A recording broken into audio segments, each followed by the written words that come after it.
It's time for Law in Our Life. That means we have Hyunju here in the studio. Hello, Hyunju. Hi. And Hyunju is, of course, a lawyer practicing here in Gwangju. She's going to answer some questions about the law we have. And I guess expats here have quite a few questions about the law, don't we? Yes. We don't really understand how it works sometimes, and it can be hard to get information. But you have been offering to help answer people's questions, right? And they had some different questions. What did they ask you?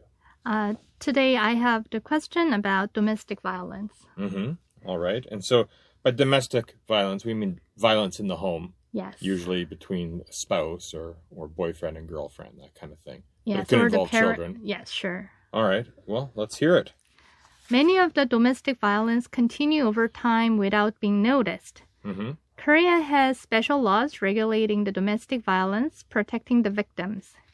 In Korea, the domestic violence is defined as the actions inflicting physical or psychological harm or damage to the property of family members. All right. Well, let's start then. Who's a family member? Yep. It may include like the people in the family usually, so Sure. a spouse, or even though there is no like legal marriage, people who have formed de facto marital relationships. Right. Or, if you're shacked up, if you're living together. Yes, sure. Okay. Or a formal spouse, Okay. current or formal lineal ascendant or descendant, which means grandfather, grandparents, parents, children, grandchildren. Mm-hmm. And in-laws and stuff, right? Yes, sure. Also including the family members formed by adoption. Okay. Yep. So That's yeah. about what I would assume Yes. about family. What would count as family? Or a relative living together. All right. Yep. Fair enough. Now, what kind of crimes would we see? The crimes that fall under the domestic violence are the following: battery, aggravated battery, false imprisonment, assault, abandonment of infant, or abandonment of lineal ascendant, like parents, rape, sexual harassment, defamation, coercion, extortion, and destruction or of damage to property. I see. Well, those are quite a few things. So how can things proceed if domestic violence is occurring? The victim or his legal representative may file a complaint against a domestic violence offender. Uh-huh. However, the legal treatment of the domestic violence case is distinct from other criminal cases, though it involves crimes. Gotcha. Okay. Basically, the crimes against the family members can be treated as like other criminal cases, such as battery against passerby. Oh, all right. However, the law wants to treat it differently as it involves family, and recovery of family can be more important than the criminal punishment. Okay. So therefore, depending on the nature, motive, and the results of a case, the personality and behavior of a domestic violence offender, and other factors, the prosecutor may handle such crime as a home protection case, not as like usual criminal case. Okay. So in such cases, the prosecutor shall respect the opinions of victims. But on the other hand, if it's a serious crime, then it will be transferred to the district court, just like other criminal case for criminal punishment. All right. I'm not entirely sure I understand what you just told me. So if domestic violence happened in my home and then the police became aware of it, Sure. let's say I was the perpetrator, I could be charged criminally, Yes. which would be more serious, Yes. but they might decide to handle things differently to not break up my family. Yes. So let's say like you punched your like spouse, and then it's a battery because you hurt your spouse physically. Yeah. So if you did it like if you did punch somebody on the street, then that case will be treated as battery case. Okay. But as it happened in the family member at home between the family members, even though it has the elements of battery, the treatment can be different. The court may just want to give you a warning that don't repeat this again. Okay, so it could be less serious. Yes, and then in that case, the case can be transferred to the family court not to the district court. All right. Yeah, and I've heard of the family courts now, and now I guess I understand what those means. All right. What else could go on here? As many cases involve serious recurring incidents of offense, the immediate action is required to protect the victim and the family members.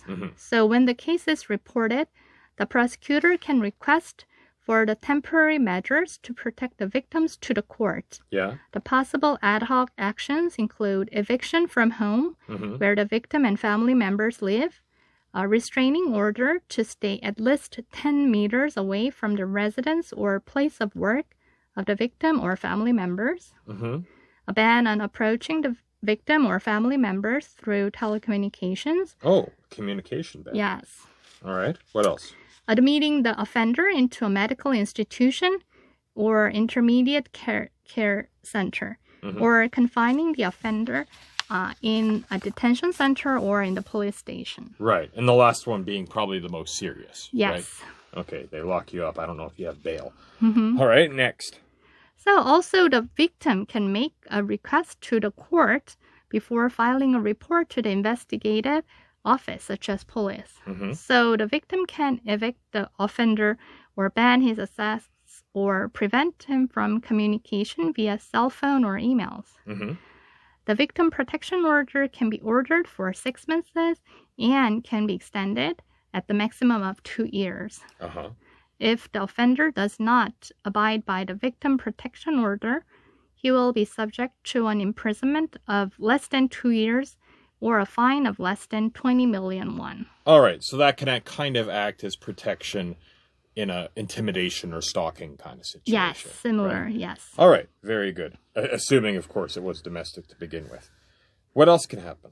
Also, the prosecutor may suspend the indictment of a domestic violence offender on condition of counseling, where he or she deems it necessary to correct the personality of and behavior of the offender after investigating a domestic violence case.